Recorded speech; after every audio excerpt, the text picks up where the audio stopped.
Hi, welcome to Dead Principles, a chronicle of decay where I'm going to focus on, basically everything failing in America at the moment, which is, boy, going to take some time. And so, what I thought I'd start with today was actually the Democratic Party. Seems kind of relevant in a way to things that are happening just now. Um, and first off, to be clear, the only reason why I'm going to focus on the Democratic Party and its failures is because the Republican Party is failed. Clearly, clearly, the Republican Party is a failed party as far as what it was, originally supposed to be, which was a political party that represented the people of the United States. And that's clearly not what the Republican Party is doing. I hope that it doesn't really take any more arguing for that to be made clear. I mean, we're all seeing the same things, right? Like everybody sees or I mean, I guess a lot of people just don't watch the news at all. But the president has already made it clear that he's not sure he needs to follow the Constitution, which is kind of crazy because the oath of office specifically mentions, protecting and defending the Constitution. And so the fact that he is already questioned if he needs to, because the way you defend the Constitution is by upholding it and following it. That's how you defend the Constitution. So he's already failed his oath of office because he's not doing that. And then Vance, I just saw has nothing nice to say about the Declaration of Independence either. So okay, so they're failed. The Republican Party has failed. Every Republican who is backing Trump's actions, which is every Republican, um, they're all in on it together, failed. That's so. I mean, I'll go into more detail, I'm sure, in future videos about different aspects of their failures and why I'm displeased with them. But just as an overarching, concept, Republican Party is a failed party. The Democratic Party is absolutely, I would say, also pretty much a failed party. Um, but at this exact moment, it's the only other choice that any of us have. And because the way our system has been set up by the only two existing political parties, it's almost impossible for any third parties to even be considered to be in a race.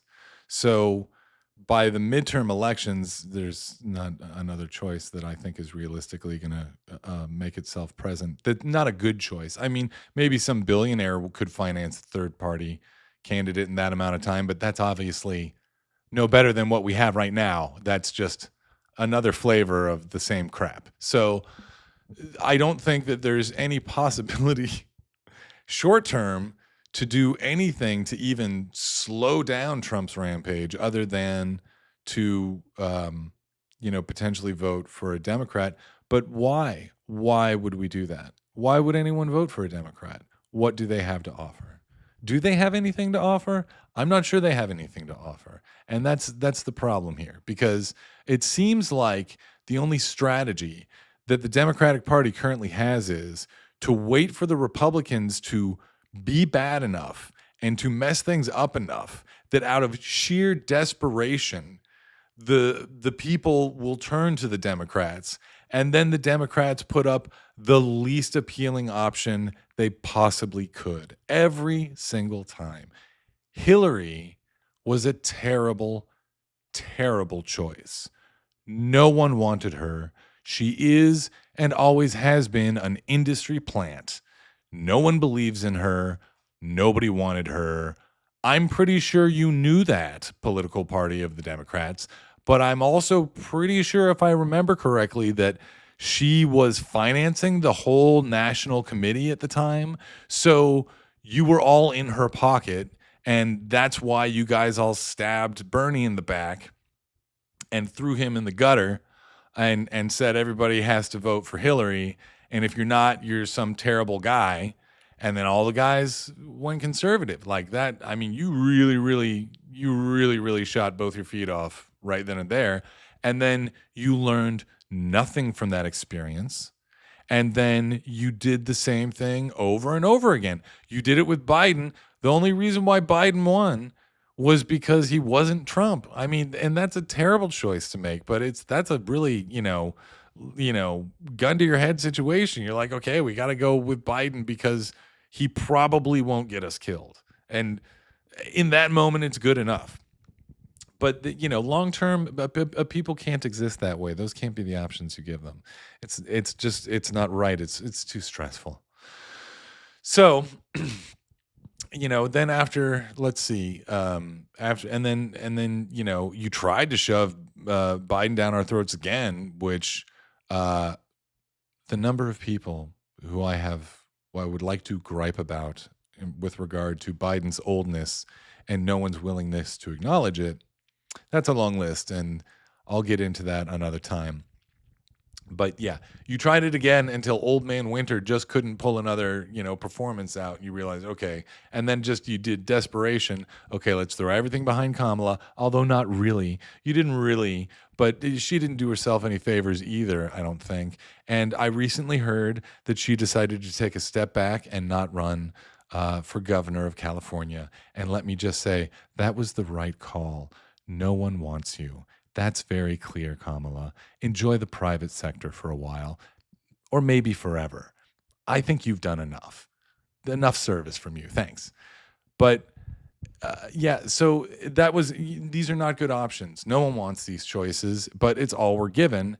And then, because really the first time that Trump won, I understood it the first time. The first time I thought, yeah, this is really a terrible system. These are all terrible choices. I don't want to, endorse this system, which the Democrats really feel like endorsement of, yes, the system works and keep doing this. And when you don't believe in that, then you think, okay, well, what's the thing that could possibly cause the most damage? And at least, even if it's just from falling debris, something will change. And so they vote for Trump. That makes sense. I understood why people did it. I personally didn't do it. I personally didn't vote for anyone because I didn't think there were any good choices. And so not voting is a statement on your attitude about what's going on currently. I don't agree with any of this. So no. I guess I could have written in a candidate, but whatever. So I understood the first vote for Trump. This time around, I have to say, clearly the American people have no memory, or not, or it's just very short, like less than a year at least. I don't know. How far back do you guys remember? I can remember back years still, but maybe I'm in the minority now. But yeah, nobody seems to remember the first term and how awful it was. I think Biden's term was so boring that it did kind of hypnotize people, though, to be fair. And there was COVID in there somewhere, wasn't there? So yeah, there were different things muddling the minds of everyone. I get it. But really,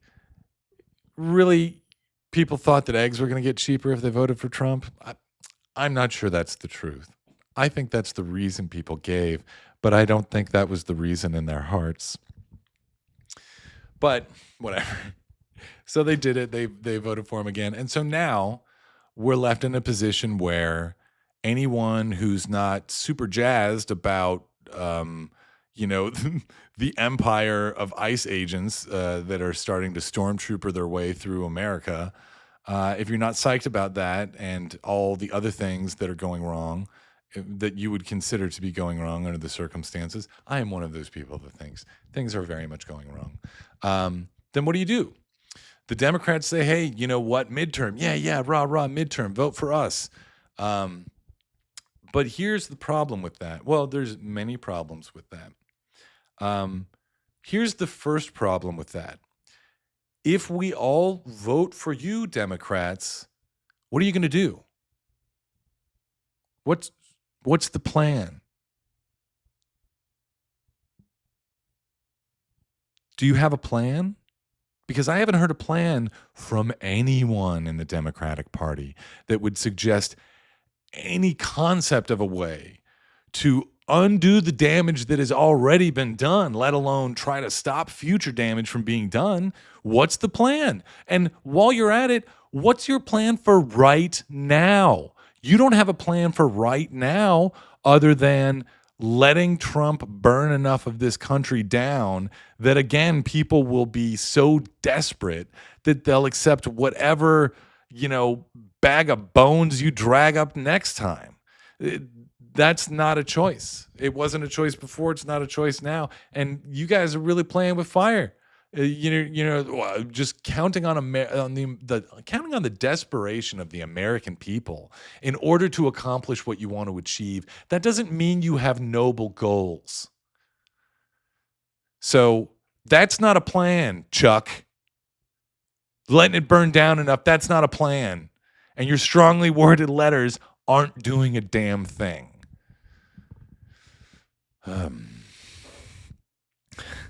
Sorry, I just get so angry at this stuff sometimes. So the problem now is that they have no plan for what they're going to do with all the support that we show them, but they're still asking for the support.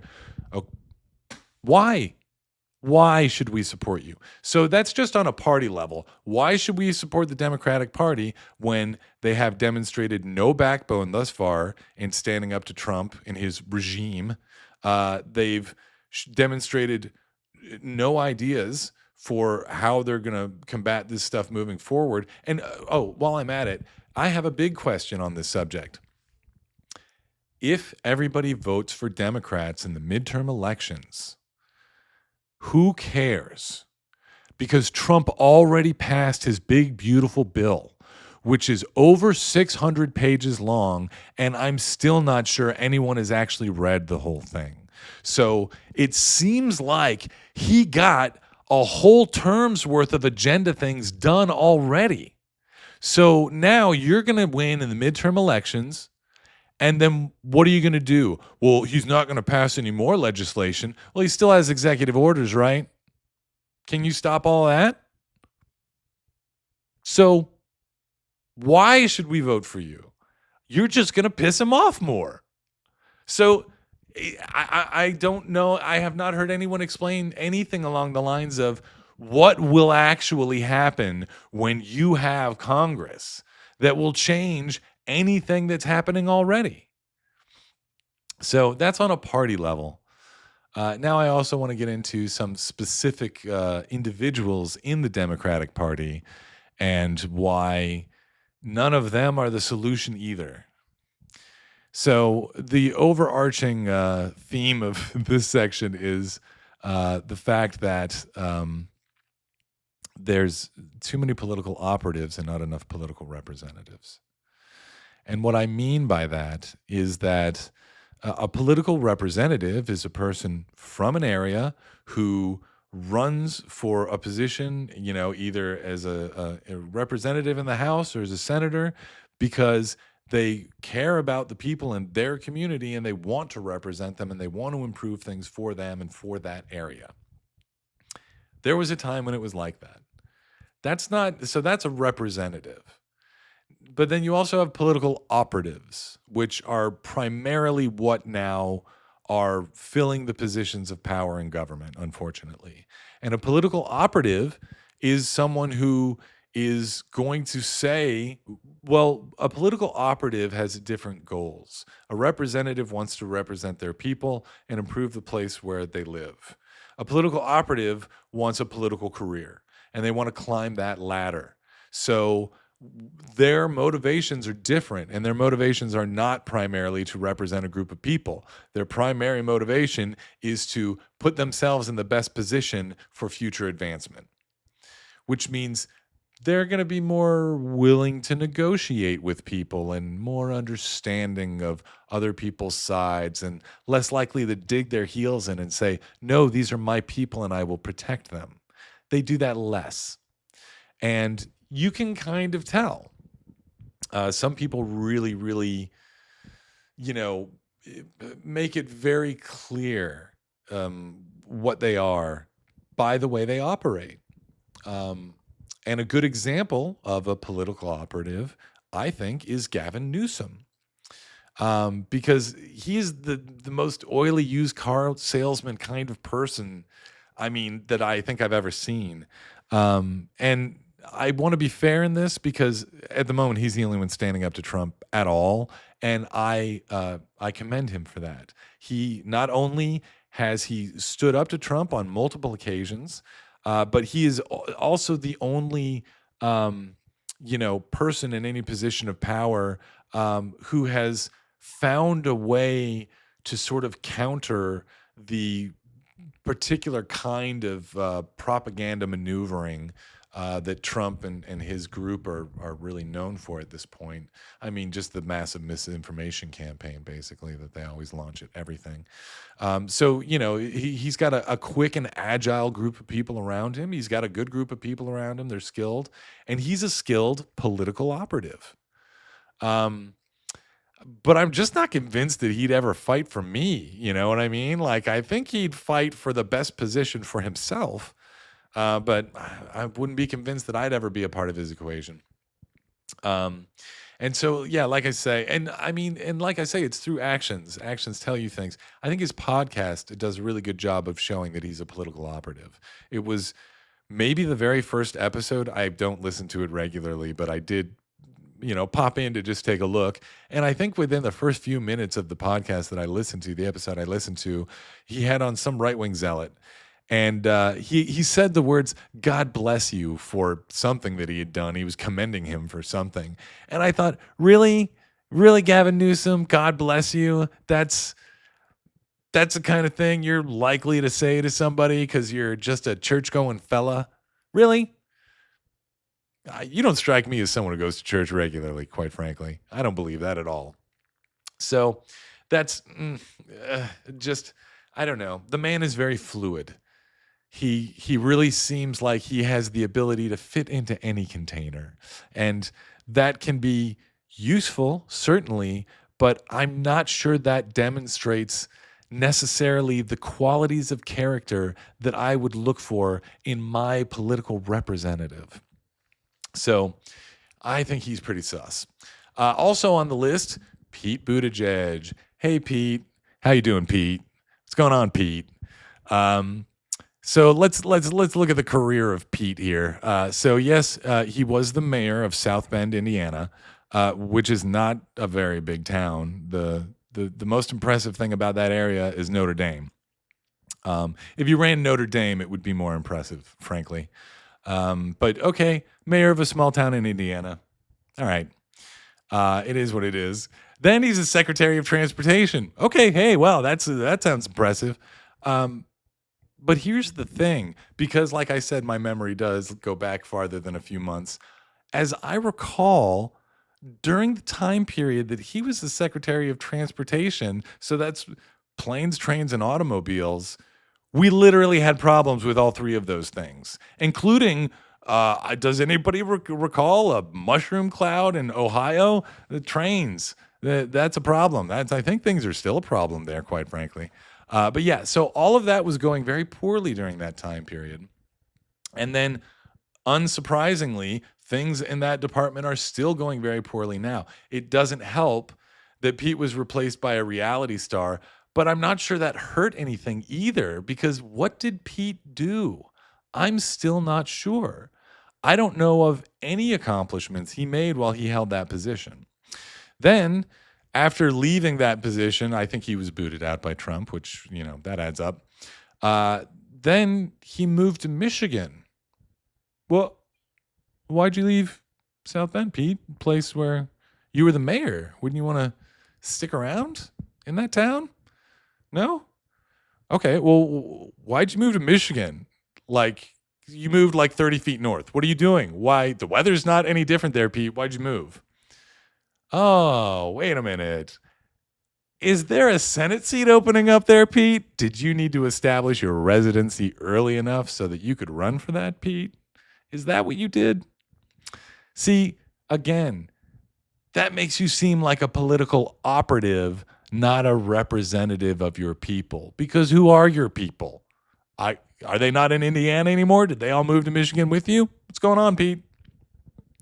So yeah, that's my problem. That is my Pete Buttigieg political operative problem. AOC is next on the list. I understand why some people would feel positive about her. And I like the fact that she can draw attention to certain matters that are deserving of that attention. But I gotta say, when she showed up at the Met Gala, I was completely done with her. Like, completely done with her. And, ugh, just so, ugh. Like, oh, did you make a statement with your dress? Eat the rich? Wow. Oh, wow. So brave. Way to stand up to those rich people at the party they invited you to. Shut up. Come on. That's ridiculous. Ugh. Now, I will say that I do think it's actually very unfortunate that she is being, oppressed by her own party who won't give her any positions of authority as far as I can tell. Although I'm not really sad about that either because I don't think she knows all that much. I think she knows how to draw attention to herself, yes. But, she's been kind of flip-floppy on some things. Like her views on Palestine didn't start out where they ended up. I think she got a stern talking to by certain groups of people who didn't like her questioning things, and she zipped her mouth right up after that. So how much of a hero is she really? And so generally for the Democratic Party, generally, like Democratic leadership, I would like to say that you're way too old and you're way too out of touch. You have no idea what's going on. And it just makes me ache to listen to you try to address things that you clearly are absolutely clueless about. Very specifically, Chuck Schumer, please sit down and shut up. You have nothing valuable to contribute to any conversation, and I know I'm not the only person saying this. Please shut up. And also, Nancy Pelosi, or really anyone in the Pelosi family, please also shut up. I don't want to hear from any of you either. Please just enjoy all of your ill-gotten, internally traded riches and, leave us alone. We don't need you. We don't want you. Please shut up. Also in the please shut up group, every billionaire, please shut up. Anyone with a brain knows you're not on our side. And it really, really, really bums me out to have to listen to you absolute idiots. I swear to God, you just get enough people surrounding you to say you're smart and you all think you're geniuses and you waste all of our resources on your dumbass projects, and I resent it. Please shut up.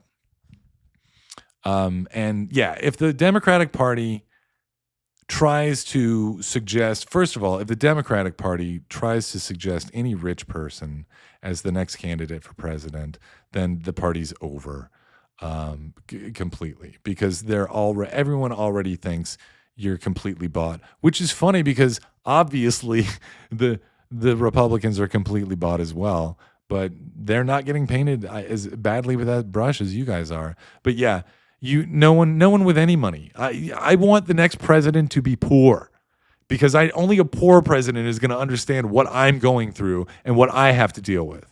So yeah, I don't want, and frankly, from what I've seen of business leaders, I don't want anyone who's any good at business either, because clearly running a government is not the same thing as running a business. And the fact that people think it is a big part of our problems right now. So yeah, I don't want anyone good at business. I don't want anyone who's an industry plant insider. I don't want anyone who's just a rich idiot. I don't want any of that. I would like a plumber or some kind of tradesman. That would actually make me feel good, because the thing about tradesmen that's nice is that when they get out of their depth, they acknowledge it. And then they go, wait a minute, I'm not an expert in this thing. I got to pull other people in on this crew in order to accomplish what I'm trying to accomplish. The plumber doesn't do the drywall. He calls in somebody else for that. I want a president who has the sense to do that, because Trump doesn't. He thinks he can do all of it, and newsflash, he can't do any of it. So we're all going to continue to have these problems for as long as we have people around who think they've got it all taken care of, because right now nothing is taken care of and we're just, slowly collapsing as a result of that. And the fact that the Democrats are way too okay with that is a big, big part of the problem. So we need we need better leadership, and I don't see any of it coming from either party. So I don't see what the point is to voting for Democrats. You guys have convinced me of not anything at all whatsoever. And I mean, I'm totally against everything that the Republicans seem to be on board with too. So I'm left in the position of, why would I vote again? Why would I vote? Is anything going to change if I do? I don't really think so. What are you going to do to convince me?